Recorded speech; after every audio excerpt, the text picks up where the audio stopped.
Hello again, ganda kachika life! Kumusta po kayo mga kachika? Heto na naman po tayo para sa ating panibagong showbiz update. Ngunit bago po tayo magpatuloy, gusto ko lamang pong kunin ang pagkakataon ito para po magpasalamat sa patuloy niyo pong pagsuporta sa channel na to. Maraming salamat po. For today's video, pag-usapan po natin ang tungkol po kay Mr. Alden Richard. Kwento nga po sa likod ng pagkakapakikipaglaban sa depression na nananasan po ng aktor. Marami nga po ang nagulat na maging bukas nga po si Mr. Alden Richard, 33 years old, sa pagsiwalag ng pinagdadaanan niyang depression noong 2024. Inihayag nga po ni Mr. Alden sa panayam sa kanya ni Mr. Nelson Vanlas ng GMA Integrated News noong May 22, 2025. Noong June 7, 2025, na-interview nga po ng PIP-PH si Mr. Alden Richard sa dressing room sa GMA Studio pagkatapos ng press po na Stars on the Floor, ang bago reality dance competition ng Kapuso Network. Ipinarating nga po ng aktor na bagamat may mga nakisimpatya sa pinagdaanan nito, mayroon din mga nag-question kung paano raw siya madidepress sa gitna ng magandang takbo ng kanyang karir. Tagumpay nga po ang pelikulang Hello Love Again na pinagbibidahan nila ni Ms. Catherine Bernardo at pinalabas noong November 2024. Dahil hindi lang ito big hit, nagkamit ito ng record ng highest grossing Filipino film of all time. Bumida rin po si Mr. Alden Richard sa GMA7 primetime series na Pulang Araw na umere mula July hanggang December 2024. Sobra naman talaga, pansan-ayon nga po ni Mr. Alden Richard sa dakumbay na natamasa niya noong nagdaang taon. Patuloy niya, pero ako naman, I'm not here to explain or defend myself. Yung mga tao nagkukomento ay hindi pa naranasan na mapunta kung saan pa napunta ang mga taong kagaya po na nakaranas nga po ng depression. Hindi po nila alam, kaya madali lang po sila makapanghusga. Hindi raw yung paligid ang naging problema niya kundi mismo internal battle na mayroon siya noon. Paliwanag nga po ni Mr. Alden, it's a conflict within. Ang kalaban mo ay sarili mo. Hindi ibang tao, hindi sitwasyon. Hindi mga circumstances along the way, it's yourself. Napakahirap pong kalaban ang sarili. At darating ka rin sa point na ang buhay mo, no matter where you are, kung nasaan ka man, antas ng iyong pamumuhay, merong sa buhay mo na makaramdam ka ng ganoon. Hindi ko sinasabi sa lahat na ay dadaanan sa ganon, pero ako po, personally, dinaanan ko siya or naranasan ko po siya. And I'm grateful for that experience because, come to think of it, right now, kaya ko na siyang pag-usapan. So during the recovery, hindi ko siya kayang pag-usapan. Ayoko siyang pag-usapan at parang ganun talaga. Kapag nandun ka sa dilim na parte ng buhay mo, masa-shutdown ka talaga. Sabay diin niya, but the gratefulness is still there despite of all. Dahil nga po visible nga po siya sa showbiz, walang nakapansin na may pinagdadaanan siyang depression noong 2024. Siguro na ang tinatawag nating autopilot, may aros lamang. Paliwanag nga po ni Mr. Alden kung paano siya nakapagtrabaho kahit may daladalang bagahe. Siyempre ako, kahit na nandun ako sa ganoong part ng buhay ko, alam ko yung mga bagay na binigyan ko ng commitment. I honor my word no matter how low or how down. I honor my word with every commitment that I get, diin nga po ni Mr. Alden. May nagtanong nga po sa kanya anong daan niya para makarecover po siya sa depression. Sagot nga po ni Mr. Alden, number 1, prayer talaga. Number 1 yun. Ako honestly dumating ako sa point na dahil bagsak ako, question ko. Yung parang every single day pinagdarasal ko na, Lord please, take this away Lord. Lord please, hindi ko na kaya, as in ganong level. Then later on, after everything, na-realize ko kung bakit hinayaan mo na ako ni Lord sa ganoong sitwasyon for me to be able to fight for myself and to be strong myself. I think that's the greatest lesson He taught me. Sabi po ni Mr. Alden, kung talagang eredo ulit, hindi ko ipagpapalit yun. Thankful ako na nangyari sa akin yun. So no regret. Malaking bagay raw po kay Mr. Alden ang support team niya na kahit alam na mga ito na may pinagdadaanan siya, hindi siya pinilit na magkwento, hindi raw siya pinilit na maging okay.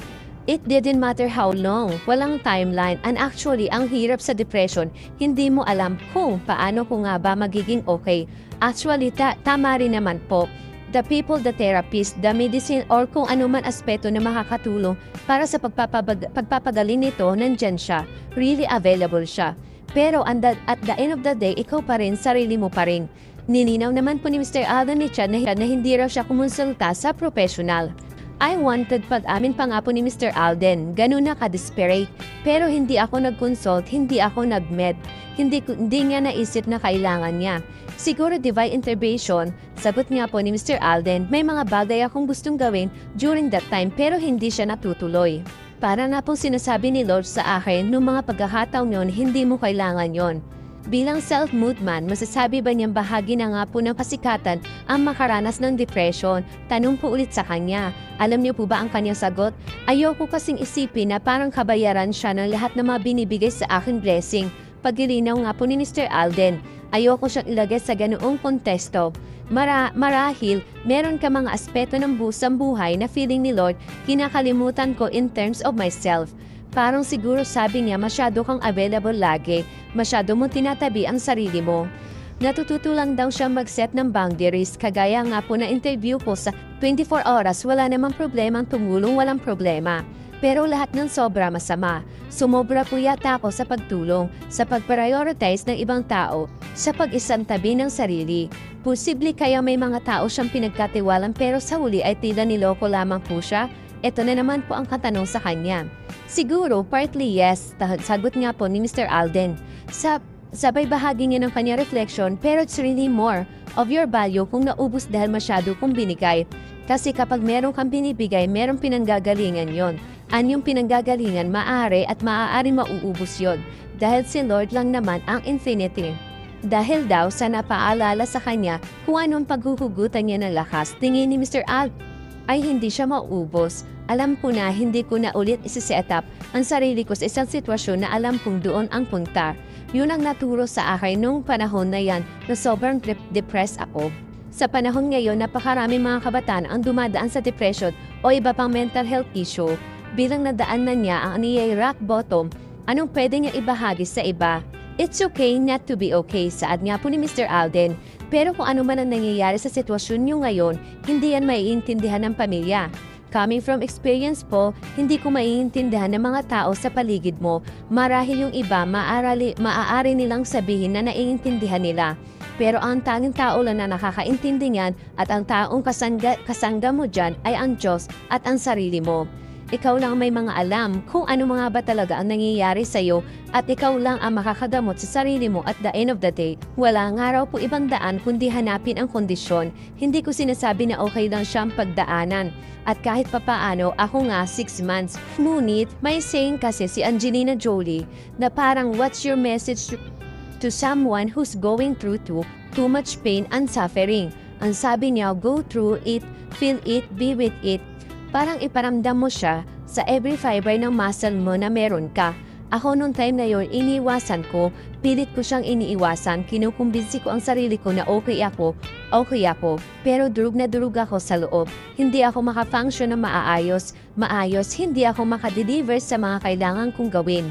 Pero narealize ko talaga at isang rason din kung bakit ako nakarecover, nalaman ko kung ano talaga ang problema. At hindi ko siya mabiverbalize. Usually kasi sa depression again, coming from my experience, minsan marami kang moment alone with yourself. Nakausap mo ang sarili mo madalas at nandito lahat yon. Hindi yon verbal. At yun siguro ang rason kung bakit hindi ako nakakatulog before. No, for 3 months, 1 oras na ang tulog ko at diretso yon. Sa 1 oras na oras lang, kahit gaano ko paguri ng sarili ko, pagsalpak ko sa kama, wala lang. Kailan at paano siya nasabi na I'm okay? There's no such thing. Sa mental state natin, hindi talaga natin pwedeng masabi na okay na ako. Walang sagot doon. Siyempre ako, ang dali kong sabihin na okay na ako. But, tayong lahat, hindi yan perfectly okay. Meron at meron yan nalungkot, galit, mga negative emotion na nandyan sa tabi ng pagkatao nila.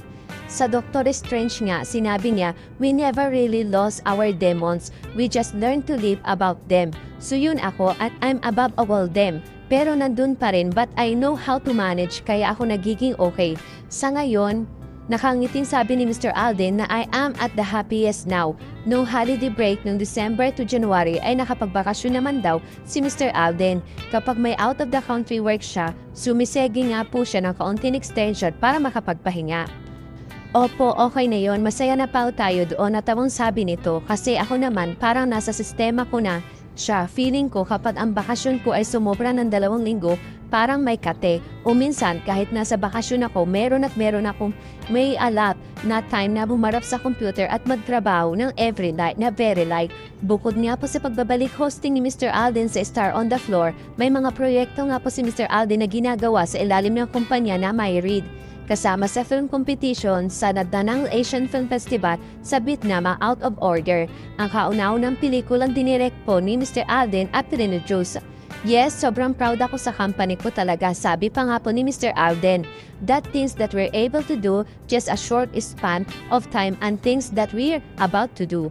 Surprise pa yon, pero nakaka-proud lang. Ilan lang kami doon, 5 lang kami, but we really able to produce and to be part of something big for the entertainment industry. Yes, sa ngayon po nakikita na po natin na okay na nga po si Mr. Alden Richard kasi nga, tulad nga po ng sinabi niya, nakakapag-share na po siya kung ano yung naranasan niya. Ibig sabihin, kaya niya na po yun harapin ang anumang problema or pagsubok na dumaan po sa kanya. Pero alam niyo po ba na isa po sa tinulungan po ni Mr. Alden Richard na tinutukoy niya na binigyan niya po ng sobrang pagtitiwala ay ito nga po si Ken Chan na sinasabi po na isa rin po na nanloko kay Mr. Alden Richard. Dahil nga po magkaibigan si Mr. Alden Richard at si Mr. Ken Chan na nagtiwala po ng sobra itong si Mr. Alden Richard sa isang negosyo. Samantala, dumako naman po tayo sa iba nating showbiz update. Pag-usapan naman po natin itong patuloy na kumakalat at viral pa rin po ngayon na ang dami nga pong version or ang daming kwento na nababasa natin sa online dahil nga po sa issue na namataan daw po si Miss Catherine Bernardo at Mayor Mark Alcala. Marami nga pong pumalag or nagsasabing fake news daw po ito.